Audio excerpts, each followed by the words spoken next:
Real Men Feel with Andy Grant encourages men to allow and express all of their emotions. Despite what you may have been told, all emotions do serve you. Real Men Feel is committed to engaging in discussions that most men aren't having, but all men can benefit from. All links mentioned in each episode are in the show notes found on the blog at realmenfeel.org. Now let's get to it. Hello and welcome to another edition of Real Men Feel. This is your host, Andy Grant. If you're paying attention, you may recall that in the last episode, I said it was the final show of 2020. Guess what? I lied. And I lied for a great reason, because I had the opportunity to meet someone that was doing a great event that I got to be a part of, and we wanted to get in there and talk about it before the year is out. Is that the best way to say this? Yeah, it feels very spur of the moment, and just, you know, it's not that life throws you a curveball. Life throws you opportunities, right? And so I encourage you to grab them. So I'm grabbing this opportunity because it's great to talk to my guest today is a mental health advocate, creator of the Emotional Freedom Virtual Summit for Men and those that love him. And that's what I was part of. He's creating a mental health summit online, a virtual event. So I want to welcome to the show, Martin Fratwell. Thank you, Andy. Thank you. I really appreciate it. It's great to be here. And it was a very good lie. Yeah. So yeah, I could say, yeah, it was not an intentional lie, but I've always say I'm glad to discover that I've been wrong about things. So there's nothing, I was wrong. I thought we were done. We're not. Yeah. There's still more to the year to go. Yeah. Right. So you have created this men's virtual mental health summit. So let's start there. Tell me about this thing. Yeah, it's interesting because, like, just beforehand, we were talking about the name of it, because it's called the Emotional Freedom Summit, but it's about men's mental health. And I guess, like, even in my own head, I'm still navigating the kind of the connection between mental health and emotional health, right? And, like, in cricket, this is going to sound a bit of a strange analogy, but in cricket, a batsman can end up batting for several days, right? And what they say is that takes incredible mental strength to stay without making a mistake for that long. And I'm like, is it mental strength though? Or is that emotional strength? Not being reactive to certain circumstances to make sure you don't make a mistake. And if you've maybe not scored any runs for a while, for those that know the rules of cricket, they'll know what I'm talking about. Just go with me. But not make a mistake for such a long time takes certain emotional strength that you're not being reactive. You're not in reactionary mode. So I called it the Emotional Freedom Summit because it really is about empowering emotions and utilizing your emotions, understanding them, feeling them, accepting them, whatever they are, but also recognizing that a lot of the way that we talk about that stuff is through the frame of mental health. So I'm caught with this trajectory between emotional and mental health ideas. Yeah, because they're you know, I've never thought of this myself either consciously, but yeah, mental health and emotional health, they're different to me. And you know, there's been a stigma about talking about either of them for a long time. But it does seem like, all right, mental health, mental wellness, mental mindset, like where that's being more comfortable with that. But yeah, if you had emotions, men and emotions, oh, that's, you know, you're going a little deeper now. That's the scary stuff. And you know, it's interesting about the, you know, excelling in sports. Is it more of a mental game, an emotional game? You know, certainly emotional health is a part of mental health. I don't think you can be mentally well if you're an emotional wreck, but they're different. Like, do you agree with that? Or yeah. Massively. In fact, so much of the difficulties and challenges in my life have been based on this frame of I can think my way out of any problem, right? Particularly, I've always been into personal development. I've always been well-read. And so I've even considered myself, I consider myself to be an intelligent guy. So I've always thought I could think my way out of any problem. I'll if I'm working through something, I'll read a book on it, and that will give me the thought process that I need to get through it. Yeah. But it was really, so much of that was a mask of being afraid to actually do what needed to be done, which was the emotional work. Right. Right. And that's part of, mental health. It keeps us, it's in our head, it's our brains. And men are taught to think and to fix things and to be problem solvers.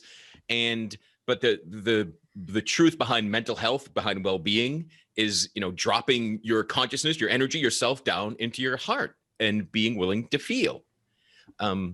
You can't think an emotion. At least I've never found a way to do that. You can think about avoiding it. You can think about how you can shut it down. You can think about all the denial and resistance. But emotions must be felt. They must be experienced. Yeah, but it's certainly a case of, particularly at the moment within men's work, we're not at the point where talking about emotions and emotional accessibility is a real thing within society. So I was like, with this brand that I thought was super accurate to what it actually is, this Emotional Freedom Summit, which is, I think I've got 20 speakers now, all talking about their transformational story, about how they've kind of utilized emotions in different ways to kind of move from survival mode into a thriving mode, their experiences with depression, with suicide, like your story. And it all came through tapping into those emotions. But in the marketing of that, you realize that like that in of itself, that phrase in of itself turns so many people away. But a men's mental health topic is much more accessible. Yeah. So it's a strange one. Yeah. Like, I joke about this show. If Real Men Feel was called Men Talking to Men or Men Being Men or Manly Show, whatever, there'd be more attention, because no man is looking, how can I feel more? Like real men, like I'm not playing the keyword game. I'm just like, no, this is, I just went straight to the core, and people find that or don't. But regardless of all the naming conventions, why did you make this? Like, well, ultimately, it's effectively extending a handout to people that are where I was. Because when I started on the journey of healing, so I had my rock bottom in 2018, and when I started my journey of healing, I'd basically surrendered to the idea that I didn't have the answers. So I was looking for, I don't know, for anything, for connection, for ideas, for new ways of thinking.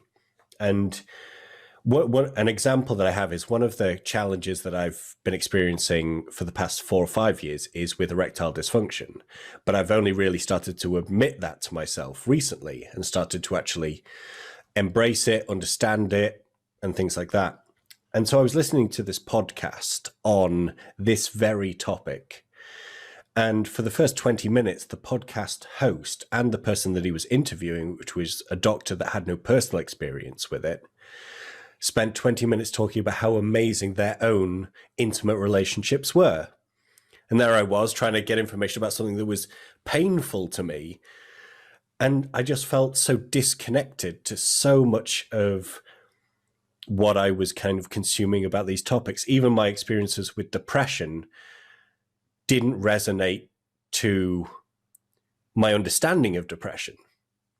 I thought it was like this black and white thing. You're in it or you're out of it. And if I'm depressed, how come occasionally, I think we talked about this, how come occasionally I can still laugh?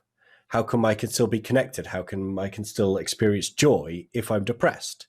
So I would resist the idea that I was depressed because it didn't make sense.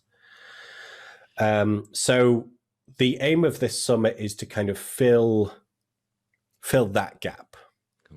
In my experience, it seems that being labeled with something is black and white, but your experience of it is very gray. And depression has become such a term that's thrown around easily. So we can feel down. I can feel depressed and be depressed for 5 minutes. It doesn't mean I have depression. And I think that's the big difference. So I think having depression is more black and white, but a temporary feeling of lowness, of sadness, of all the components that make you define this as depression, that can be fleeting and very gray. It can. And because of that grayness, it's sometimes difficult to like know where you are along that journey. My first experience with true depression was after a major breakup when I was in my mid-20s. And it was a solid year where it was an incredibly miserable year. But I can't identify the point where I started to feel better in any way, shape, or form. And so it was a much more kind of fluid process. It was a much more flowing process. And then I had no idea how low I felt in 2018 until I was at this bar saying, I wonder if anyone would miss me if I didn't come back from this moment. So I had no idea I was even descending to that point until that question popped in my head. And I just sometimes think that because of that misconception about different issues around anxiety, depression, like this black and white thinking, we've got these rules around what depression might be and not be, which stops us from even accepting it. It's like, well, I can't be that because of this. Yeah, that's what I always say, trust your experience. Like, I don't care the definition labels. Like, how do you feel right now? Not how do you think about how you feel, but how do you feel? Right. So you mentioned the breakup in your 20s. So prior to that, had you had any sort of depressive episodes or low feelings?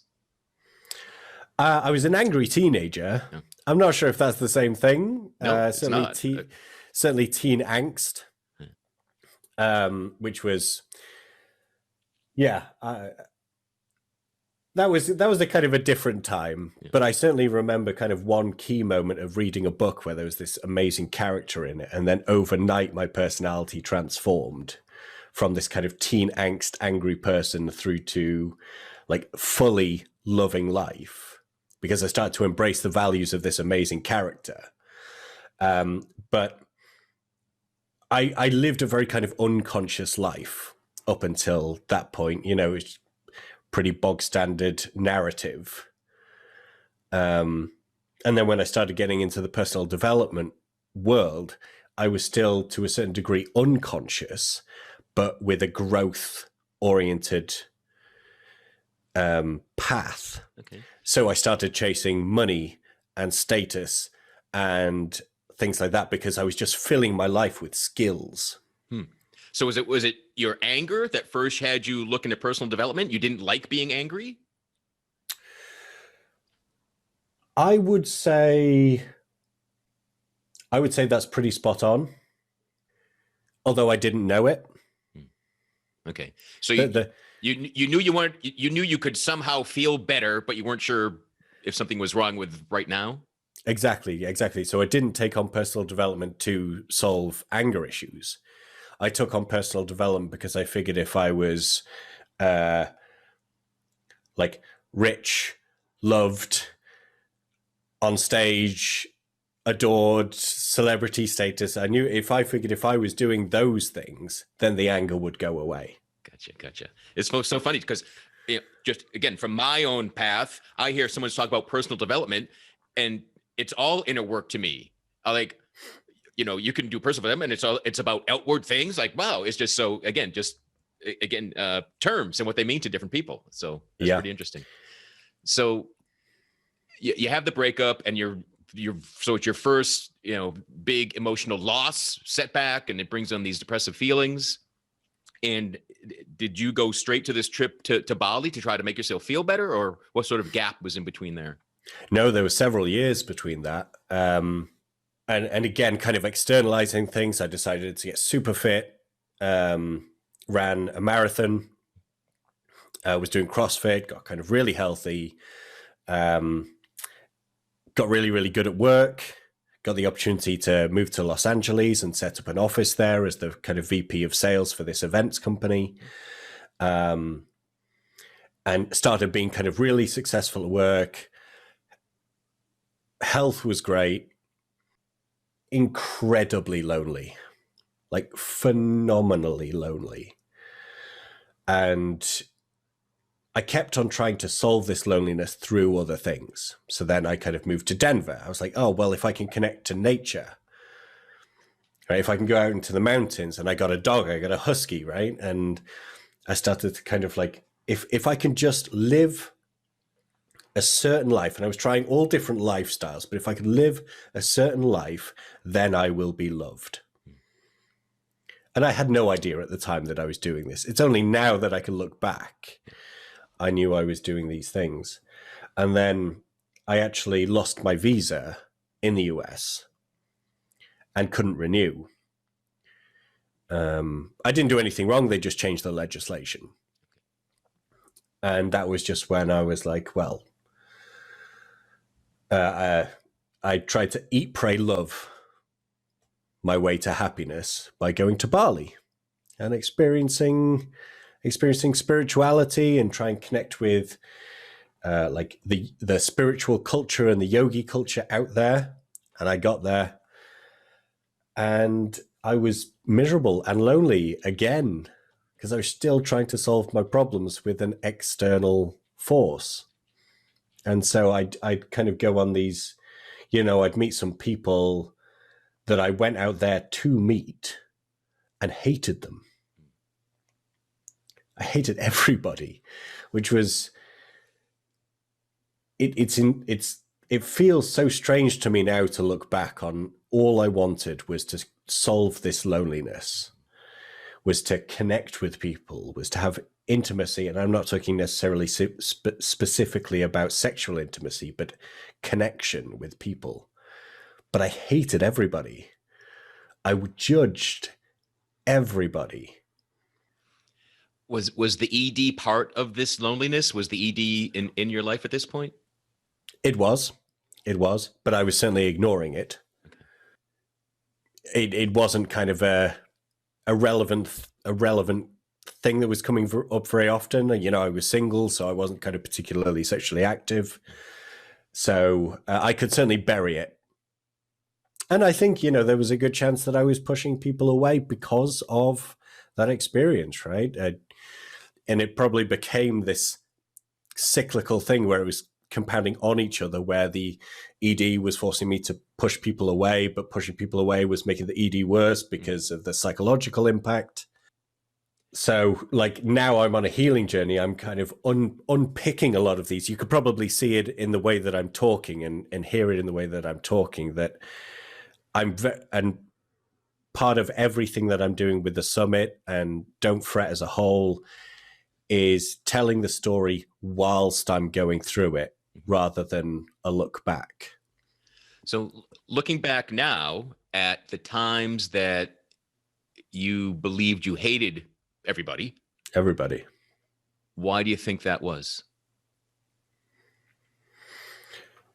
I think that certainly for me, but I think I see it in a lot of men particularly, is when they're in pain, the mask that we tend to wear is one of anger and blame. Because ultimately there were things that were going on that I didn't want to face. There were things that were going on that I didn't want to take responsibility for because they terrified me. So it was significantly easier, I thought, to put the blame onto other people. So a lot of the hate came from, you're the reason that I'm like this. People like you are the reason that I'm like this. Were you one of the people you hated? Definitely. Okay. Absolutely. So you're in Bali, you're there with the goal of a spiritual awakening, some sense of healing and connection. And was this the first time you had any sort of, suicidal thinking? No, I don't think so. But it's the first time that I ever allowed it to be there. It's the first time I ever kind of accepted that this is what that was. I think the other times previously, it was very much a case of, don't be a wimp, Martin. Don't be ridiculous.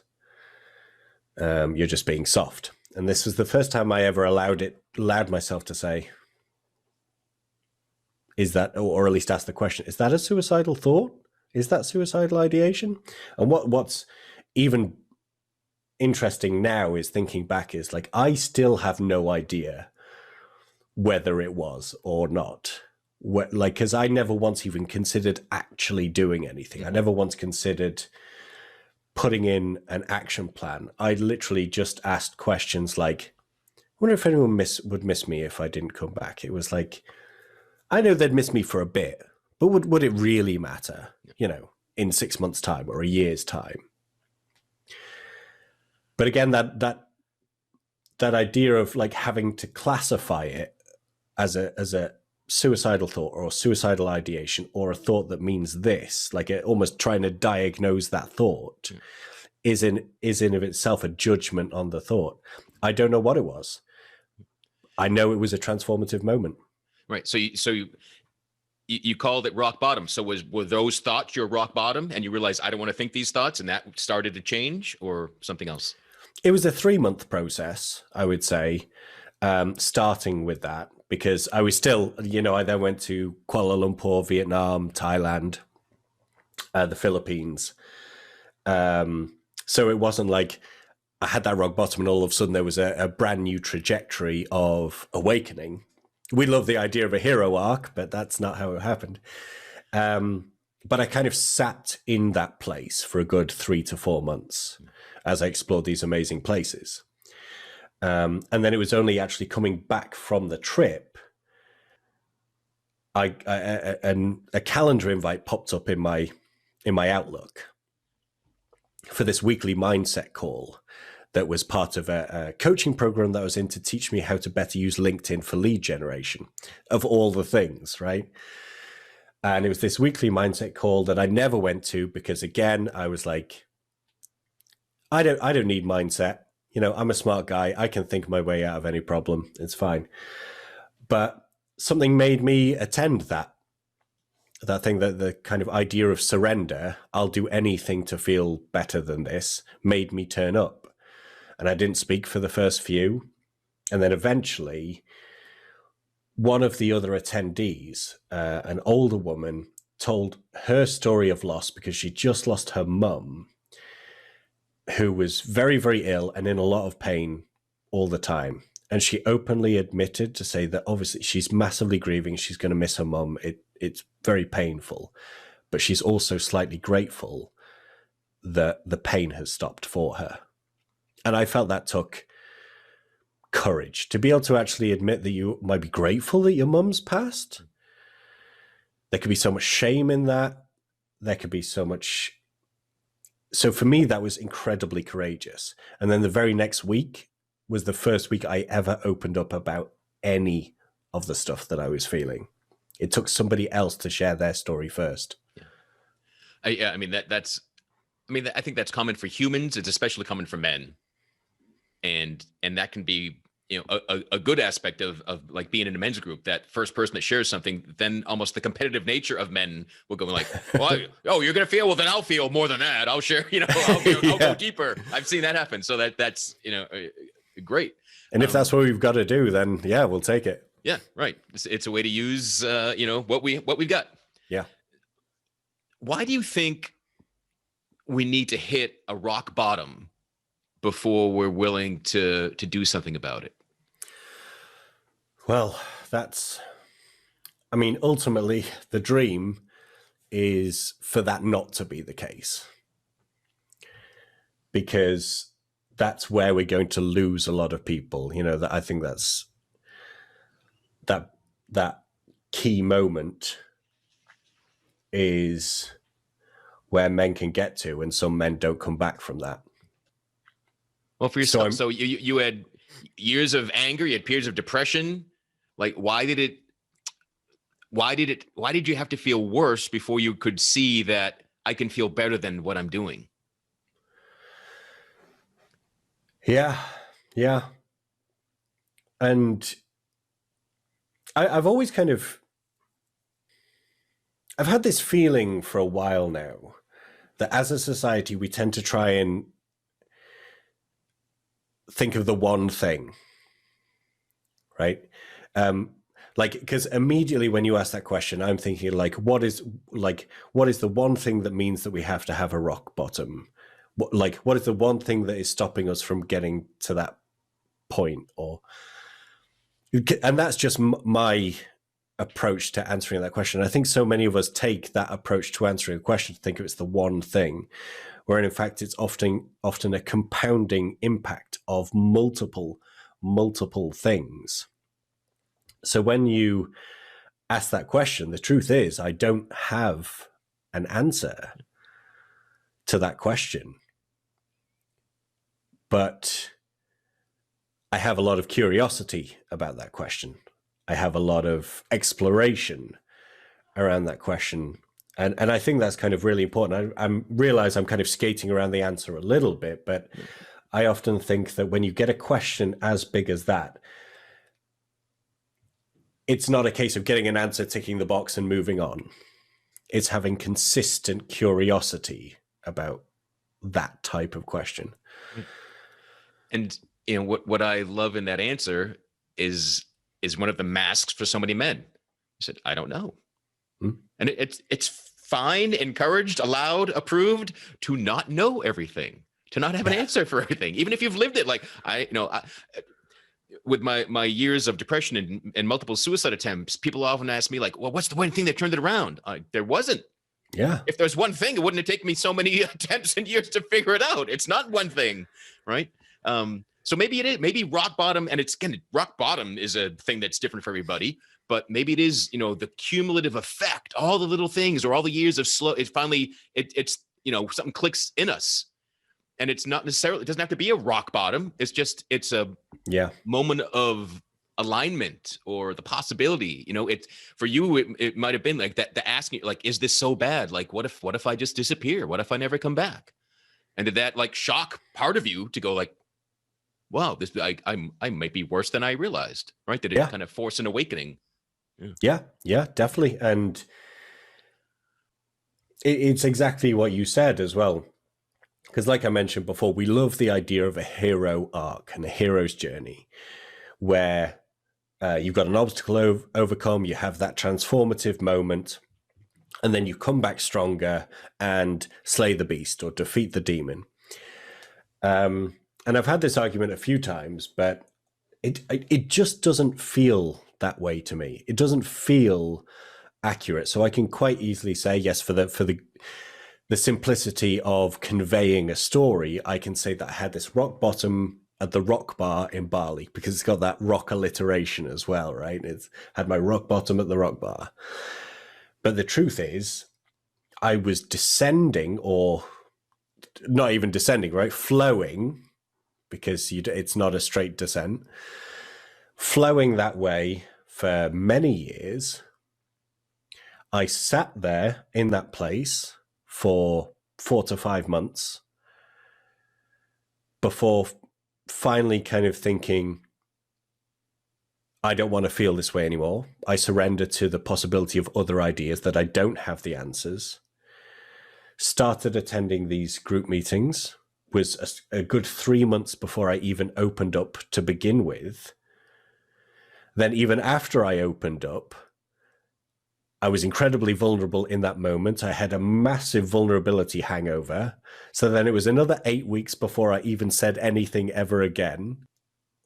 So it is a journey. It is a flow. It is ups and downs. And I think kind of breaking down this rhetoric of a constant descent and then ascent, it's simple to understand cognitively, but it's just not resonant with real life, I think. Yeah. Well, again, we use the term, but we don't like really look at it. So an arc is, gentle and flowing. It's not drastic. And an arc can take long time, right? It can, but, and the hero's arc, it kind of begins at rock bottom. You don't see what got him there, right? Yeah. The arc is from that point. But we all want a hero's V, like everything sucks up, plummet to the bottom, and then boom, right back up. Like, solving things, overcoming things. It's a V. You bang, you drop down to the problem, and you bounce right straight up with the solution. And that's just false. It just is. It's completely false. But I think that the belief around that kind of, like, it really holds us back because we think it has to be that way. So if we're on an upward trajectory and all of a sudden we have like a bad few days or a bad week or a bad month, it's like, oh no, am I still on my way? Like this doesn't resonate with the narrative structure. I don't understand this. This doesn't make sense. Yeah. Like my hero's journey feels like a freaking slinky being shoved down the stairs. You know? But so far in your journey, does anything stand out as kind of the most surprising thing you've learned about yourself? My favorite thing, two favorite things, I think. One is that since that moment, and thanks to this group and that lady opening up, I've able to forge connections. And it really has been the core pillar of my healing has been connection. It's given me access to compassion. Compassion has led to empathy. It's led to a whole host of new friendships. It's led to a new relationship, which is absolutely nourishing. And I didn't think I had access to any of that.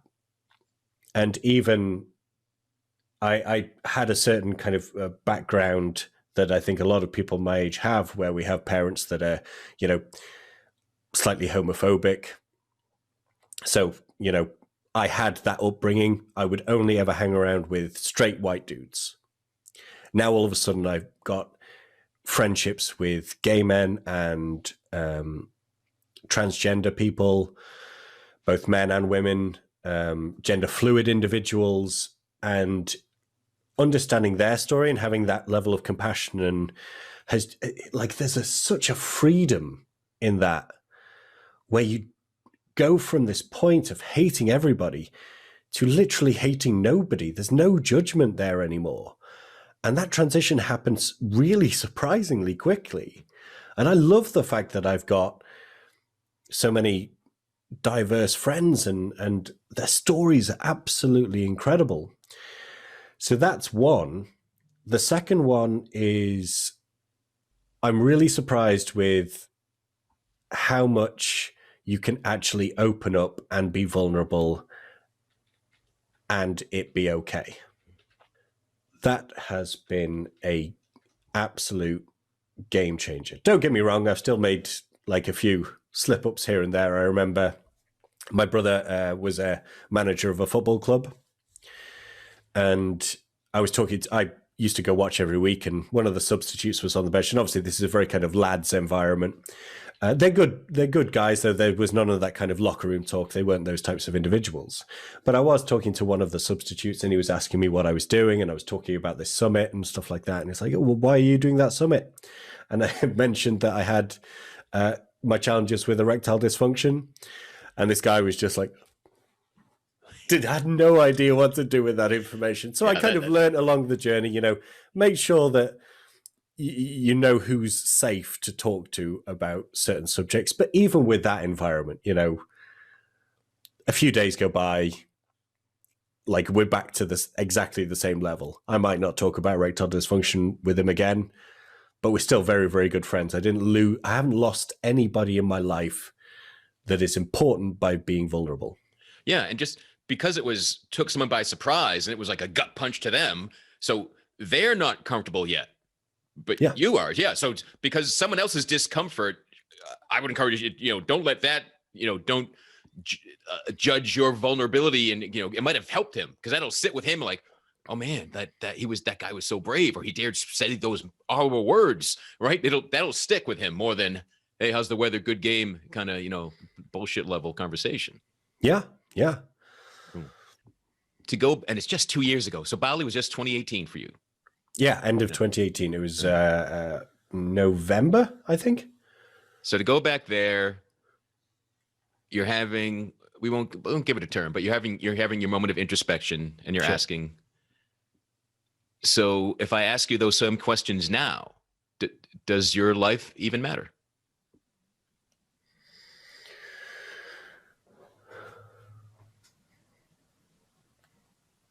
So I'm taking a moment here because instantly I was like, oh, so much so. But I'm conscious that I don't just react to the question for the sake of the narrative of the podcast. Because last week I wasn't having kind of any thoughts, but well, actually, so last week I had a thought where I was actually walking with my partner. We were just coming back, and there was a thought in my head that was like, oh, God, this is really hard. This is really, really, really hard. Life is really, really hard.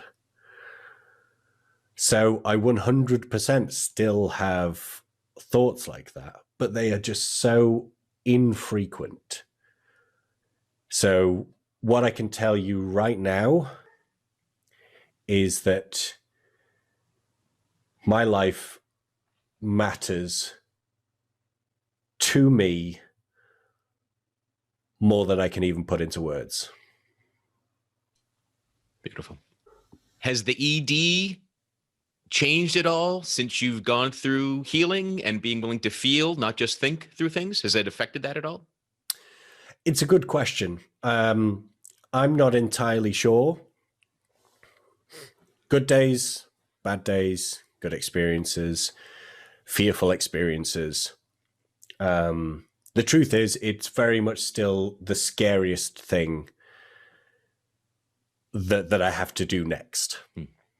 So much so that I've actually got a blood test here in my drawer, which I ordered about 2 months ago. The idea is it's a pinprick test. You send it off, you get results, you get testosterone, you can understand your diet, because I'm attacking it both from a psychological perspective and a nutritional perspective. Not assuming it's one of the both, one or the other. And it's just sat in my drawer. I haven't taken it yet. I'm still scared, but that's okay. That's okay. And so again, so we're talking about everything earlier. So it's not black or white. ED, it's more of a gray area. Oh, yeah, massively. Okay. Yeah, great. Massively. And, you know, obviously with that, I never thought that I would have a relationship ever again. It's like, who's going to love me if I have this difficulty? I question my own masculinity. I question my sexuality at one point. Obviously, you know, if you ask a question of what it is to be a man, having that working is a big question. So that was tough. That was tough. But now, at least I can accept that it's there. It does.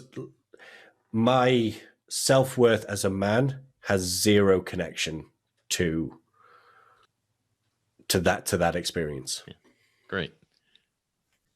So healing is a continuation. You know, I work with lots of different people, and they go, "Am I done?" I'm like, if you were done, you still wouldn't be here. Like when you're like, so be glad that there's more to work on, because that's kind of, you know, for many of us, like our point of being here is to, you know, to heal and to grow and to keep going. And as long as there's more to heal and to grow into, you know, you'll be sticking around for a bit.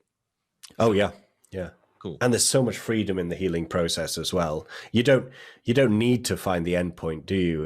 That's the amazing thing. Is I feel absolutely no desire to get to a destination, because I'm loving the journey of healing so much. Yeah.